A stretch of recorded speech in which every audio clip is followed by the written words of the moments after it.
My son threw me away like garbage to steal my house. March 8th, 2024. My son Derek and his wife Brittany signed guardianship papers claiming I had memory issues.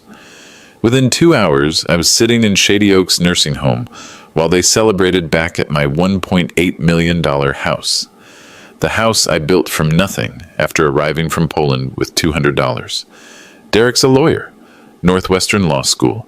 I paid every cent of his $180,000 education with these immigrant hands.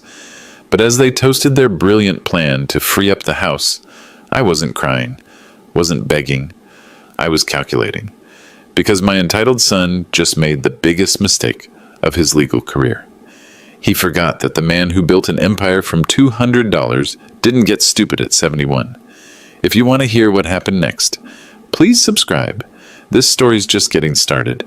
Let me take you back to how this betrayal started. I came to America in 1978. 28 years old, spoke maybe 50 words of English, carried everything I owned in one suitcase.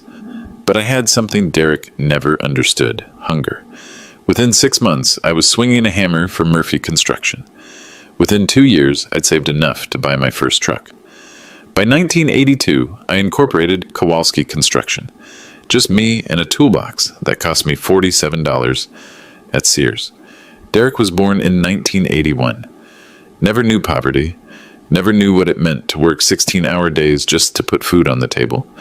While I was building houses, he was complaining about his PlayStation being outdated. But I didn't mind. This was why I came to America, so my son could have opportunities I never had.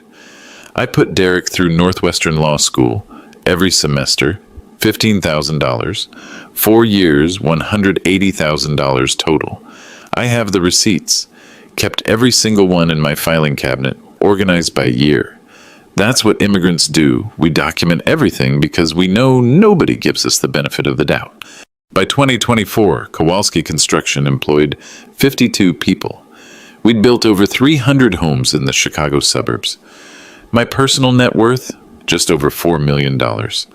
Not bad for a guy who couldn't pronounce entrepreneur when he started. The house Derek wanted so badly. I bought it in 1985 for $180,000. Prime real estate in Wilmette, 4 bedrooms, Tudor style, built in 1954. Today's value, $1.8 million. Mortgage-free since 2008. But Derek saw all of this differently. To him, I wasn't a successful businessman. I was an embarrassing immigrant dad who spoke with an accent and used the wrong fork at fancy restaurants. The end began 3 weeks ago.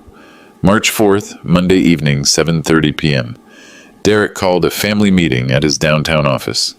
31st floor, floor-to-ceiling windows, leather chairs that probably cost more than my first car.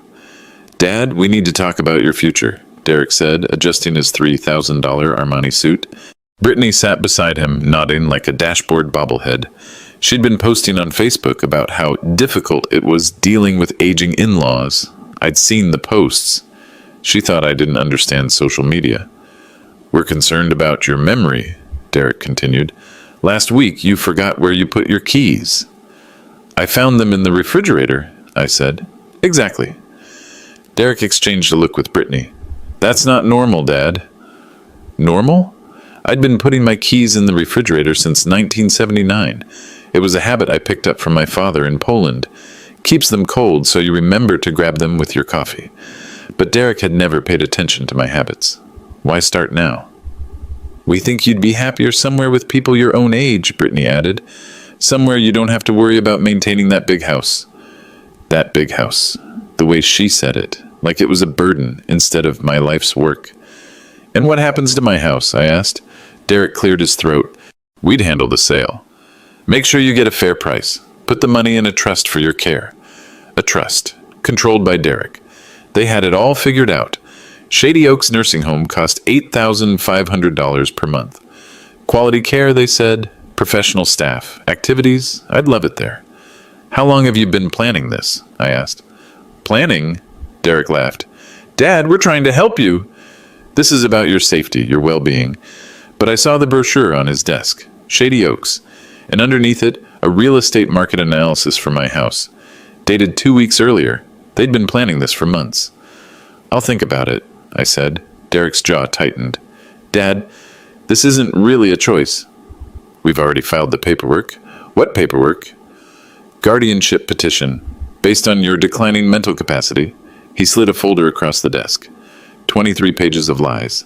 Clinical language describing my confusion, my inability to make sound financial decisions, my dangerous living situation. My dangerous living situation. The house I'd maintained perfectly for 39 years. I flipped through the pages. Derek had been thorough. Statements from neighbors about my erratic behavior, like the time I was watering my garden at 6 a.m. because it was going to be a hot day. Testimony from his secretary about my aggressive phone calls because I'd raised my voice when Derek missed our lunch appointment for the third time. This is fiction, I said quietly. It's reality, Dad. You're 71 years old. It's time to face facts. Facts. My son, the lawyer, talking about facts. Here were the real facts. Kowalski Construction's gross revenue in 2023 was $12.7 million. I personally oversaw 8 major projects. My last physical exam, February 15th, showed blood pressure 120/80. Cholesterol levels normal. Cognitive function test scored 29 out of 30. But Derek had never asked to see those medical records. He was too busy writing his fiction. Sign here, Derek said, pointing to the guardianship consent form. It'll make everything easier. I looked at my son, really looked at him. When had he become a stranger? I need time to consider this, I said. Derek's patience snapped. Time. Dad, you don't have time. The hearing is Wednesday. This happens with or without your cooperation. With or without my cooperation. My own son threatening me like a hostile witness. I signed the papers that night, not because I agreed, but because I needed to see how far they'd go. Now I know. They went all the way. Wednesday, March 6th. The guardianship hearing lasted 47 minutes. I sat in Cook County Courthouse, listening to my son lie under oath. Derek presented his case with the confidence of someone who'd never been challenged. Medical concerns, safety issues, financial vulnerability. The judge, an overworked woman in her 50s, barely looked up from her paperwork. She'd seen 1,000 cases like this. Aging parent, concerned children, standard procedure. Guardianship granted, she announced, effective immediately. Derek shook hands with his attorney.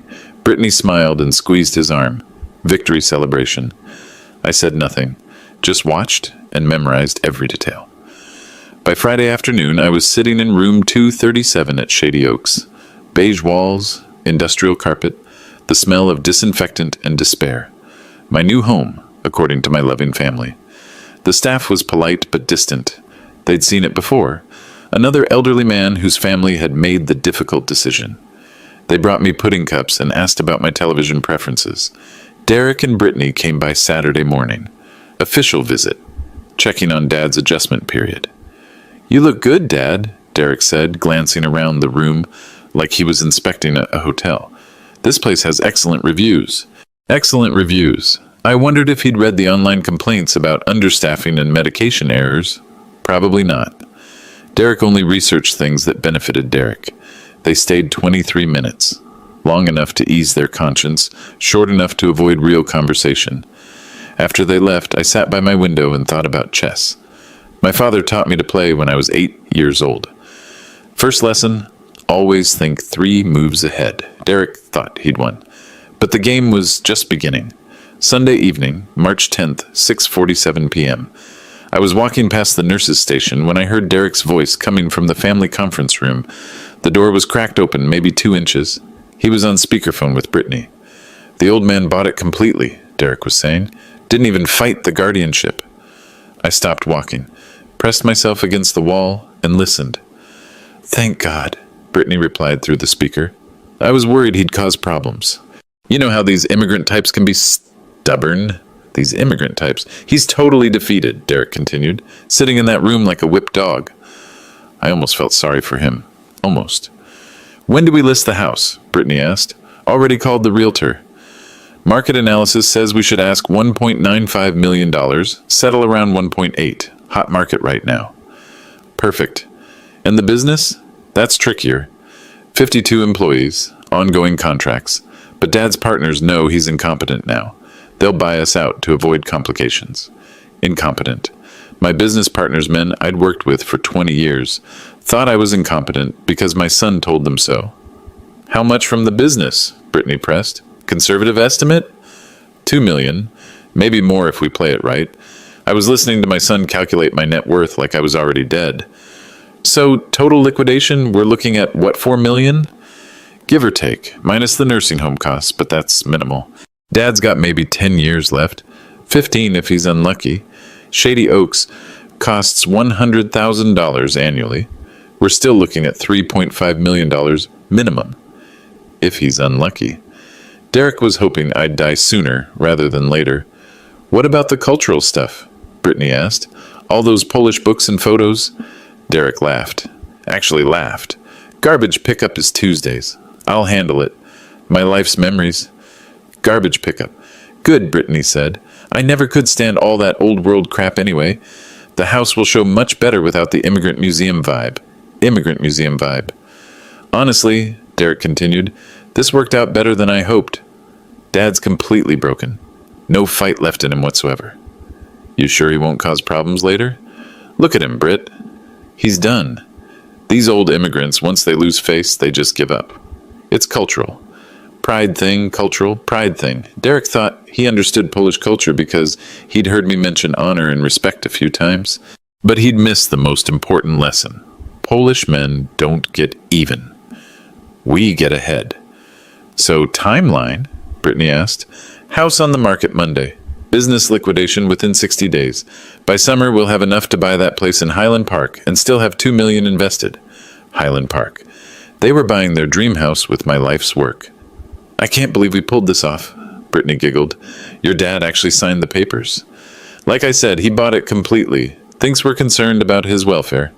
They both laughed then, my son and his wife laughing about how easily they'd destroyed my life. Best part, Derek added, is that it's all legal. Guardianship gives us total control. He can complain all he wants. Who's going to listen to a confused old immigrant? A confused old immigrant? I'd heard enough. I walked back to room 237, closed the door, and sat on my narrow bed. The walls seemed smaller now. The beige paint looked dirtier. But I wasn't defeated. I wasn't broken. And I certainly wasn't confused. I was furious. Derek had made two critical mistakes. First, he assumed that quiet meant weak. Second, he forgot that the confused old immigrant still owned everything he was planning to steal. The house deed was in my name only. The business partnerships were structured to require my personal signature for any major decisions. Derek's guardianship gave him power over my daily care, not my property rights. My son, the lawyer, had overlooked some very important legal details. Time to teach him about Polish pride. Monday morning, March 11th, 6:23 a.m., I sat in my nursing home bed, watching the sunrise through my small window. Derek thought I was broken. Brittany thought I was garbage. They both thought I was finished. They were about to learn the difference between defeated and strategic. I'd spent the night cataloging everything I owned. Not just the big items, the house, the business, the investments, but every detail that mattered. The house at 847 Maple Street, Wilmette. Purchased May 15th, 1985. Deed filed in my name only. Illinois property law is clear. Guardianship doesn't transfer property ownership. Derek could make decisions about my health care, my living situation, even my daily expenses. But he couldn't sell what he didn't own. Kowalski Construction, LLC, Incorporated, October 3rd, 1982. I owned 60%. My business partners, Tom Rodriguez and Jim Casey, owned 20% each. Company bylaws required unanimous consent for major decisions, including ownership transfers. Derek's guardianship meant nothing here. Chase bank account, $847,000 in liquid assets. Derek had access as guardian, but every transaction over $10,000 required court approval. He'd need to justify every expense to Judge Martinez. Investment portfolio through Merrill Lynch.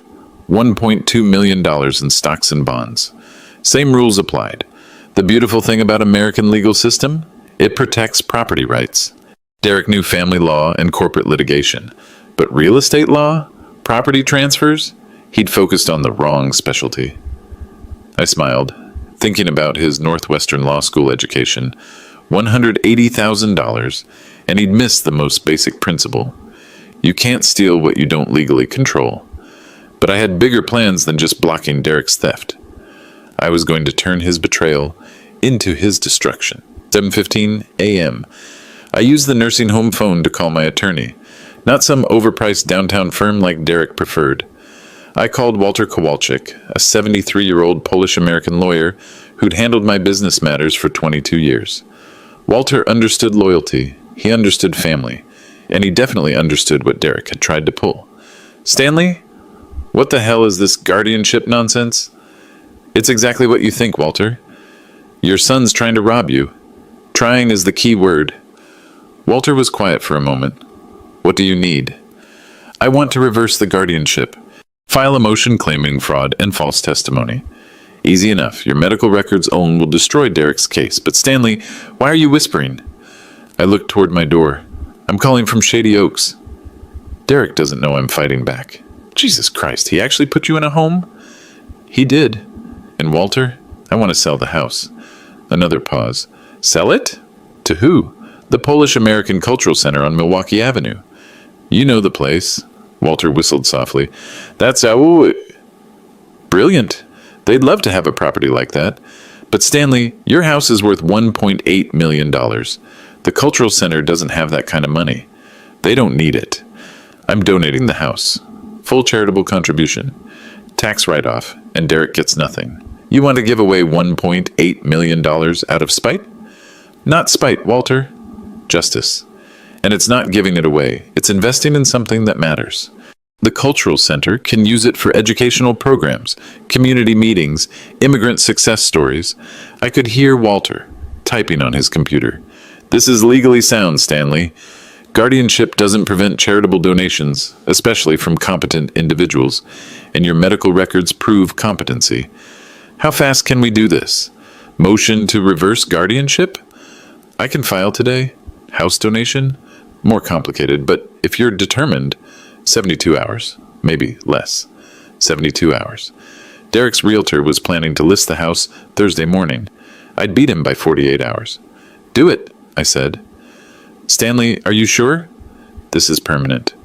Once you sign those donation papers, there's no going back. I thought about Derek's laughter, about Brittany calling my memories garbage, about them stealing my life's work and buying their Highland Park dream house with the proceeds. I'm sure. What about your son? This will destroy him financially. Walter, my son just spent 2 weeks convincing a judge I'm mentally incompetent so he could steal everything I built. He threw me in a nursing home like garbage and laughed about it. He's already destroyed our relationship. I'm just returning the favor. Walter was quiet for 30 seconds. Then, I'll start the paperwork. But Stanley, you might want to think about timing. What do you mean? Derek's planning some kind of celebration, right? Probably invited friends, family, maybe his real estate agent. Might be interesting if certain news broke during their little party. Now I was the one laughing. Walter, that's why I've kept you as my lawyer for 22 years. Polish men stick together, especially against entitled American brats who forget where they came from. After I hung up, I sat back on my bed and looked around room 237. Beige walls, industrial carpet, the smell of institutional disinfectant. In 72 hours, none of this would matter. Derek would learn that his old world father had just played a very, very American game and won. Tuesday, March 12th, 9:30 a.m. Walter called back with news that made my coffee taste better. Motion filed and served, he said. Derek's law firm received the papers an hour ago. Judge Martinez scheduled an emergency hearing for Thursday at 2 p.m. What's Derek's reaction? His secretary called my office 6 times in the last hour. Derek wants to schedule a meeting. He's panicking. Good. Let him panic. But I wasn't done gathering intelligence. I had 48 hours to build an airtight case, and I needed to know exactly what Derek had been telling people. First call.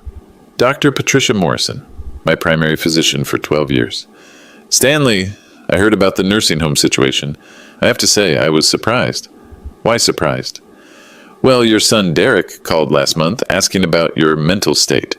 Said the family was concerned about memory issues, decision-making problems. I told him your February exam showed perfect. Cognitive function scored 29 out of 30 on the Montreal test. Above average for your age group. Derek had lied to the court about my medical condition, but he'd also lied about consulting my doctor. Did Derek request copies of my medical records? No, and that struck me as odd. If he was genuinely concerned, wouldn't he want documentation? Instead, he seemed more interested in whether I'd noticed any decline. More evidence. I asked Dr. Morrison to prepare a written statement about my cognitive health in Derek's phone call. Second call. Tom Rodriguez, my business partner at Kowalski Construction. Stan, what the hell is going on? Derek came by yesterday claiming you'd asked him to handle business decisions because you're having memory problems. My jaw tightened. What exactly did he say? Said you were confused about financial matters, couldn't handle the stress of running a company, wanted to discuss buying out your share of the business. And what did you tell him? I told him to go to hell. Stan, you were here last Friday reviewing the Northbrook project. Sharp as ever. If you're having memory problems, I'm having memory problems. Tom agreed to document Derek's visit and his claims about my mental state. Third call. My neighbor, Mrs. Helen Patterson, 78 years old, lived next door for 15 years. Oh, Stanley, I'm so sorry about the nursing home. Though I have to say, some of the things Derek told people around the neighborhood, such as, he said you'd been acting erratically, wandering around at night, forgetting to pay bills, letting the house fall apart. Said the family was worried about your safety. I looked out my nursing home window at the gray parking lot. Helen, when was the last time you saw me acting erratically? She laughed. You're the most organized person I know. Your lawn is always perfect. Your bills are always paid on time. The only erratic thing I've seen is you watering your garden at 6 in the morning, but you've done that for years. Mrs. Patterson had been mentioned in Derek's guardianship petition as a concerned neighbor who'd witnessed my declining mental state. She'd never spoken to Derek in her life. Fourth call, James Murphy at First National Bank, where I'd kept my accounts for 18 years. Mr. Kowalski, your son was here last week asking about your finances. Said he needed to understand your assets because of your declining health. Did you give him information? Of course not. Banking privacy laws. But he seemed very interested in your account balances and investment portfolio. Kept asking about your competency to handle financial decisions. Murphy confirmed that Derek had never mentioned guardianship during his visit. He'd been fishing for information while lying about his legal authority. By noon, I had statements from my doctor, business partners, neighbor, and banker. All confirmed the same thing. Derek had been spreading lies about my mental state while gathering intelligence about my assets. Walter called at 1:45 p.m. Stanley, this is better than I hoped. Derek's guardianship petition's built on pure fiction. Every witness he claimed either doesn't exist or contradicts his testimony. What about the cultural center donation? Board meeting tonight at 7. I've explained the situation. They're very interested, but they want to meet you first. I'm stuck in a nursing home, Walter. Not anymore. I got you a day pass for the meeting. Medical necessity, you need to review legal documents. At 6:30 p.m., I walked into the Polish American Cultural Center on Milwaukee Avenue. First time I'd left Shady Oaks in 4 days. The building was beautiful. Restored 1920s mansion, hardwood floors, stained glass windows. Photos of Polish immigrants lined the walls, men and women who'd built lives from nothing, just like me. The board was waiting. 12 successful Polish Americans who understood exactly what Derek had tried to do. Mr. Kowalski, said the board president, we'd be honored to accept your donation. Time for phase 2 of my plan. Wednesday, March 13th, 8:15 a.m. I woke up in room 237 for what I hoped would be the last time. Walter had worked through the night. By morning, 3 sets of legal papers were filed with Cook County Courthouse. Motion to reverse guardianship, property donation agreement, and emergency injunction to prevent asset seizure. Derek had no idea what was coming. At 9:45 a.m., I called the Polish American Cultural Center. Mrs. Kowalski, said Board President Maria Novak, we've finalized the paperwork. Your house will become the Stanley Kowalski Center for Immigrant Success. We'll use it for educational programs, community meetings, and a museum showcasing Polish-American achievements. A museum. Derek had called my memories garbage, but the cultural center wanted to preserve and celebrate them. When do we close? I asked. This afternoon. 2 o'clock. Can you be there? I'll be there. At 11:30 a.m., my phone rang. Derek. Dad, what the hell's going on?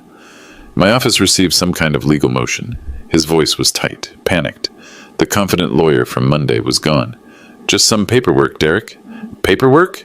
You're trying to reverse the guardianship. On what grounds? Fraud, false testimony, elder abuse. I kept my voice calm, matter of fact. Walter says we have a strong case. Walter Kowalczyk? Dad, he's ancient. You need real legal representation. Real legal representation. Like Derek. Walter's been handling my affairs since before you passed the bar exam. This is insane. Dad, I'm trying to help you. The guardianship protects your interests. Whose interests, Derek? Mine or yours? Silence on the line. I don't know what you're talking about. Sunday night, conference room at Shady Oaks. You were on speakerphone with Brittany. More silence. Longer this time. Dad, I heard everything. The house sale, the business liquidation, Highland Park, all of it. Derek's breathing changed. You were eavesdropping? I was walking past an open door. You were discussing my death timeline and how much money you'd make. That's not... Dad, you're confused. You misunderstood. I misunderstood garbage pickup is Tuesday when you talked about throwing away my Polish books. Derek was quiet for 30 seconds. Okay, he said finally. Maybe we were premature in some of our planning. But Dad, you need care, professional supervision. I need respect, Derek. Something you forgot how to give. This is emotional. You're not thinking clearly. Let me come over and we'll talk. Too late for talking. I hung up. At 2 p.m., I sat in Walter's office signing donation papers. The house at 847 Maple Street, worth $1.8 million, was officially transferred to the Polish-American Cultural Center. Derek would get nothing. At 2:47 p.m., my phone exploded with calls. Derek had discovered the property transfer. His realtor had arrived at the house to find a sold sign in the yard, and Cultural Center representatives measuring rooms for their Immigrant Success Museum. I didn't answer Derek's calls. Let him panic.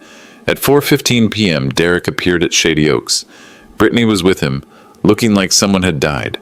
They found me in the recreation room playing chess with another resident. Dad, what have you done? Derek's face was red, his expensive suit wrinkled. I donated my house to charity. Very American thing to do. You can't do that. You're under guardianship. Guardianship doesn't prevent charitable donations, especially when the guardian obtained his authority through fraud. Brittany stepped forward. Stanley, be reasonable. We can work something out. Work something out? Like you worked out stealing my house while I was stuck in this place? Derek pulled up a chair. Dad, I know you're angry. Maybe we moved too fast, but you can reverse the donation. We'll find a different solution. Derek, the donation is final. Irrevocable. Your dream house in Highland Park? Find a different way to pay for it. This is insane. Derek's lawyer voice was back. I'll challenge the donation.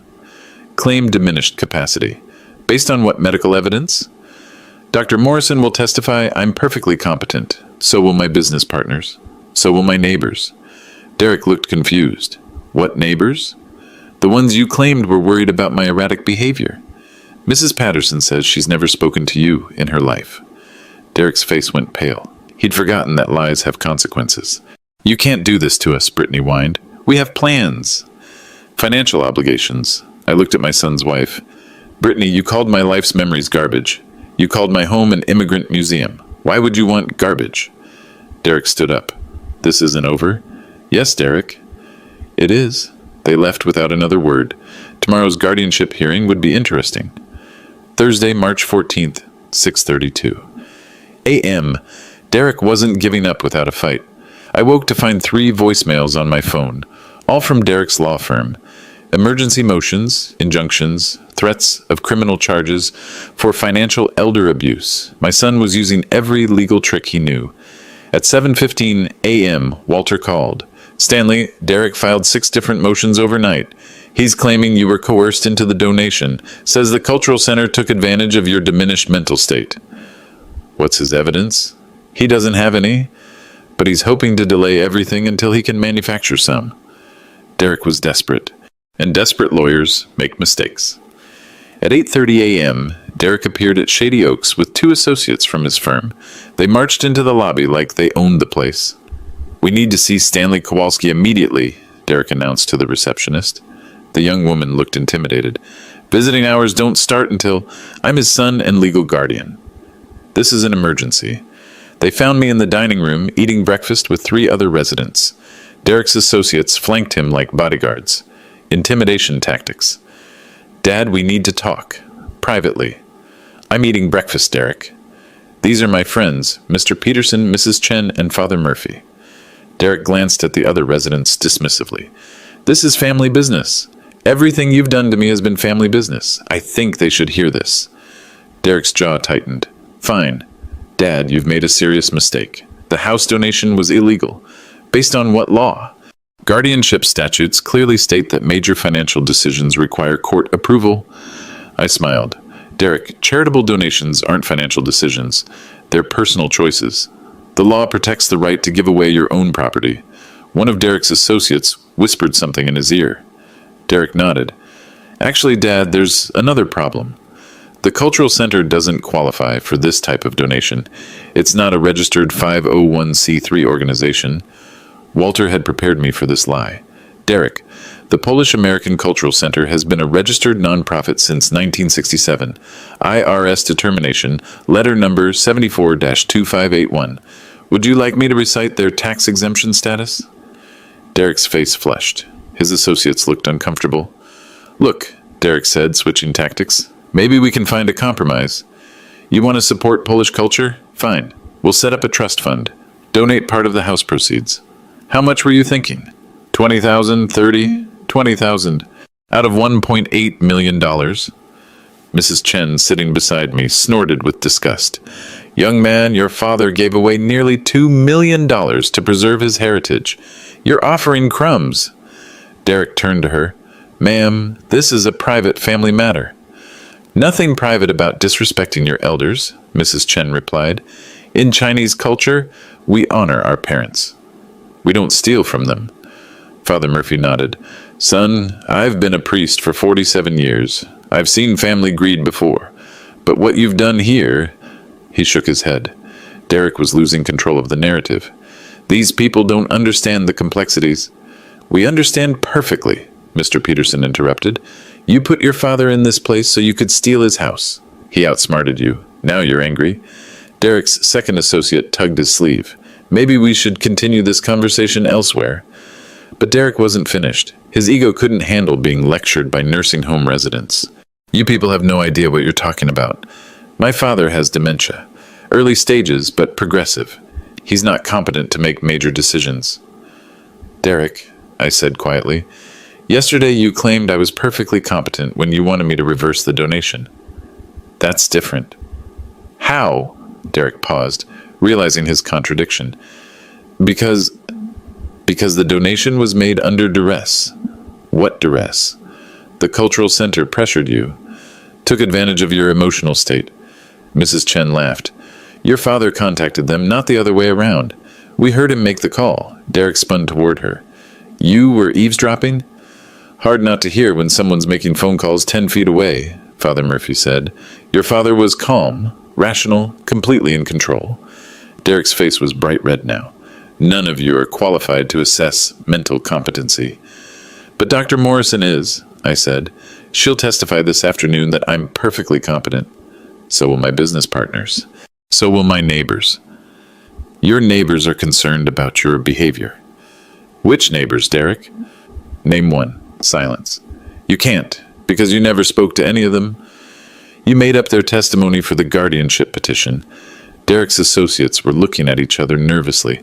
They were witnessing their colleague commit potential perjury in front of witnesses. "This is ridiculous," Derek snapped. "I don't have to justify my actions to a bunch of nursing home residents." "No," said Father Murphy, standing up slowly. But you'll have to justify them to God and to the State Bar Association. Derek went pale.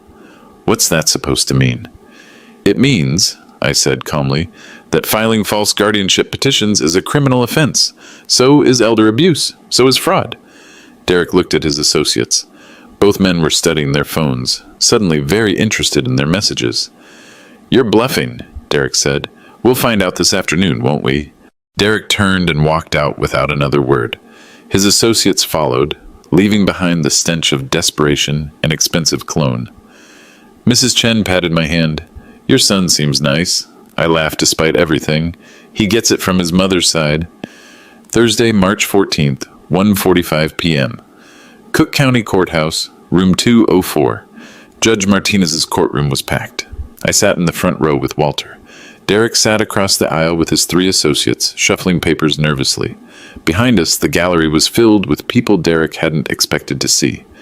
Maria Novak from the Polish-American Cultural Center, Dr. Morrison, my physician, Tom Rodriguez, and Jim Casey from Kowalski Construction, Mrs. Patterson, my neighbor, even Mrs. Chen, Mr. Peterson, and Father Murphy from Shady Oaks had come to support me. Derek kept glancing back at the crowd, his confidence visibly shrinking. All rise. The Honorable Judge Elena Martinez, presiding.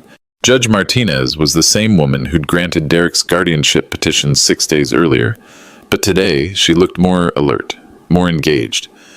We're here for an emergency motion to reverse guardianship in the matter of Kowalski versus Kowalski. Mr. Kowalczyk, you filed this motion? Walter stood. Yes, Your Honor. We're requesting immediate reversal based on fraud and false testimony in the original petition.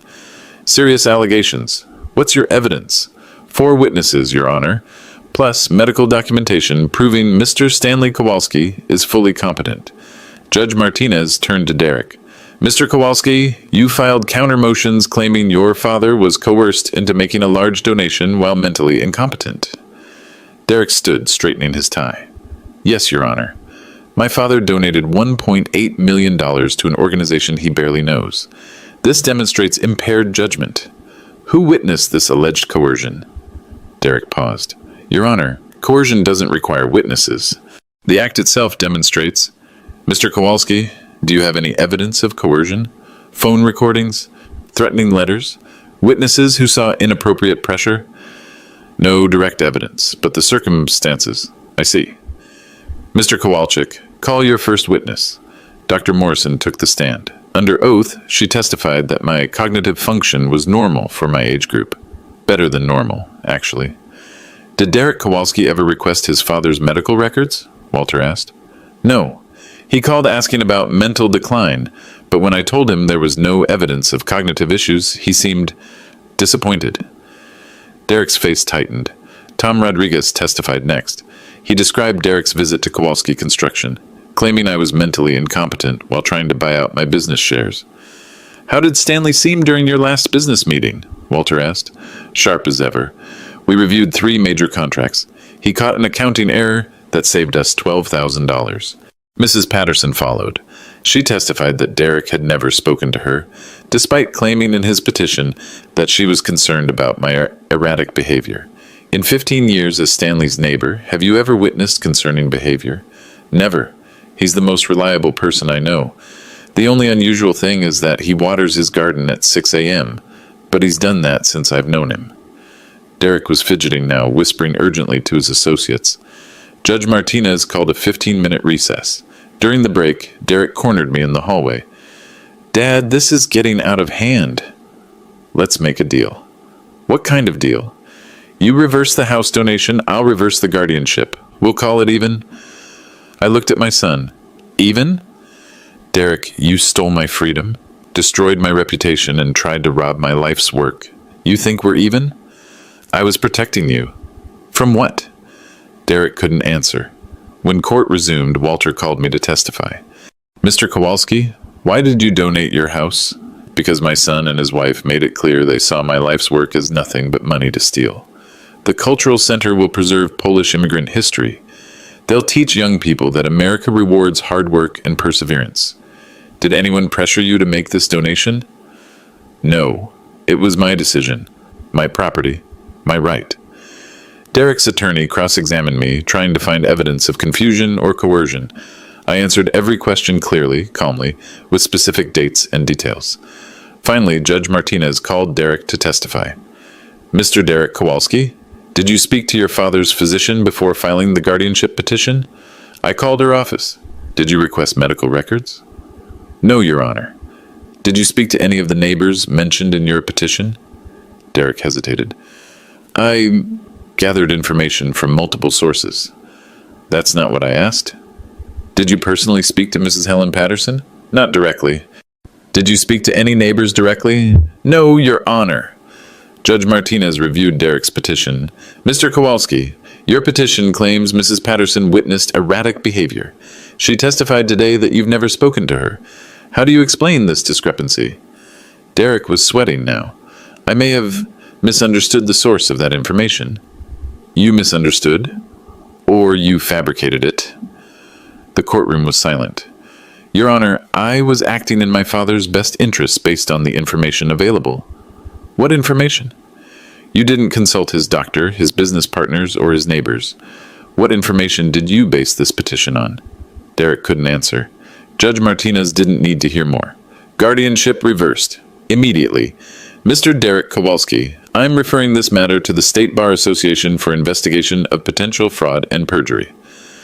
The gallery erupted in applause. Maria Novak was crying. Tom Rodriguez was grinning. Mrs. Patterson was nodding with satisfaction.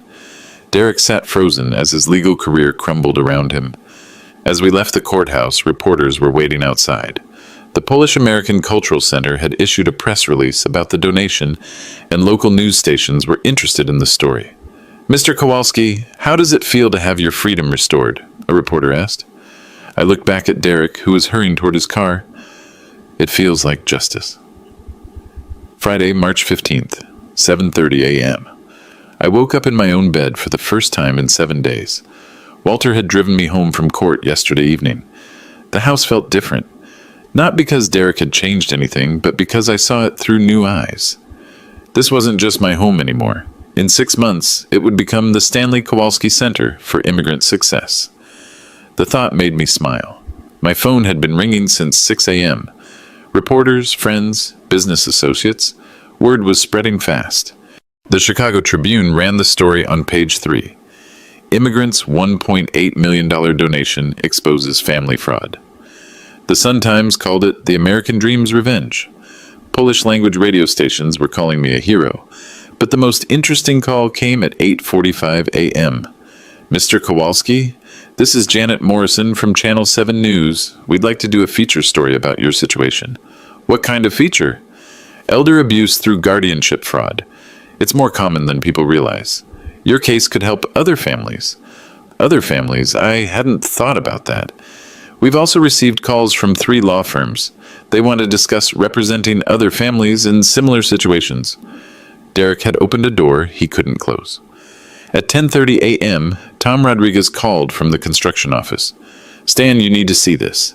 Derek's law firm just issued a statement. He read it over the phone.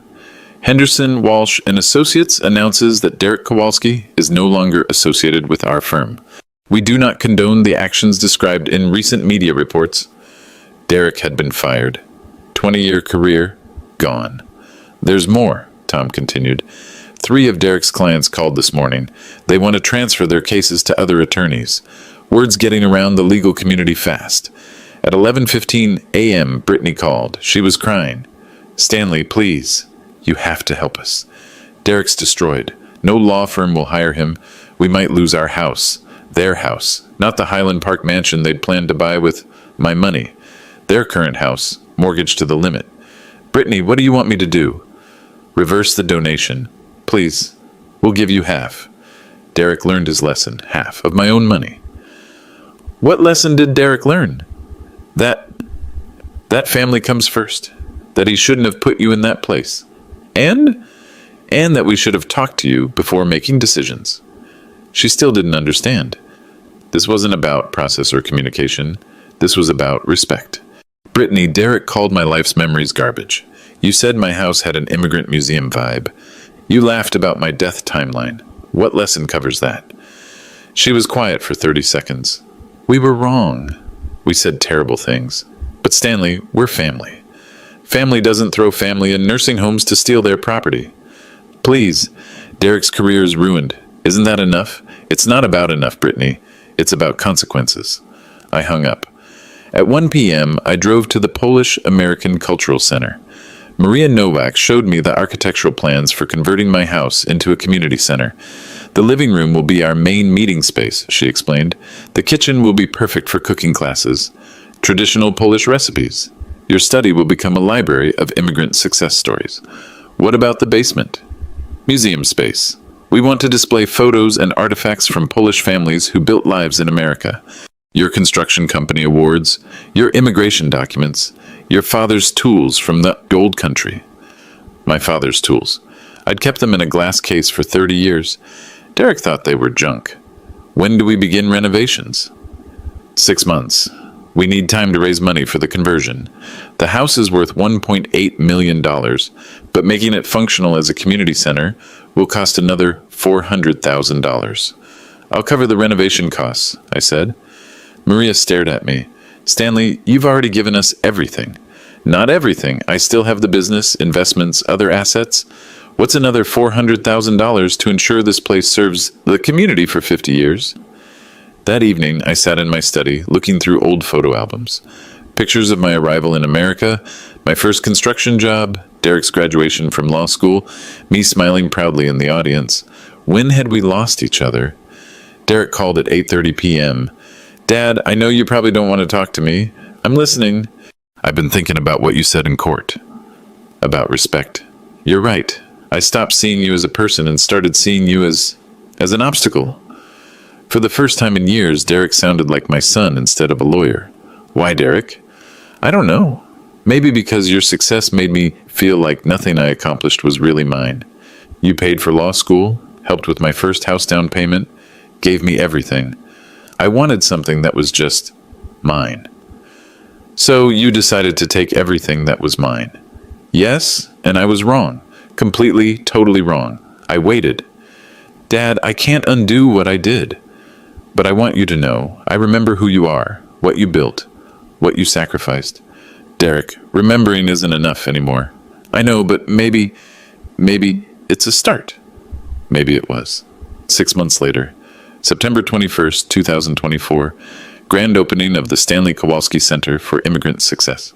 I stood on the front steps of my former home, watching 300 people fill the rooms where Derek and I had once shared family dinners, Polish families, Mexican families, Nigerian families, all celebrating the American dream that starts with $200 and endless determination. The museum display case held my father's original tools from Krakow, my 1978 immigration documents, and 46 years of construction company awards. A small plaque read, "Success isn't inherited, it's earned." Derek didn't attend the opening. He was working at a small firm in Milwaukee, rebuilding his reputation case by case. We talked monthly, now stilted conversations that might someday become real again. Brittany had filed for divorce. Some bridges burned completely. A young Guatemalan girl tugged my sleeve.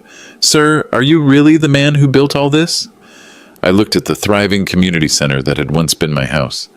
No, sweetheart, America built this. I just provided the foundation. In America, you can build anything except character. That comes from where you started.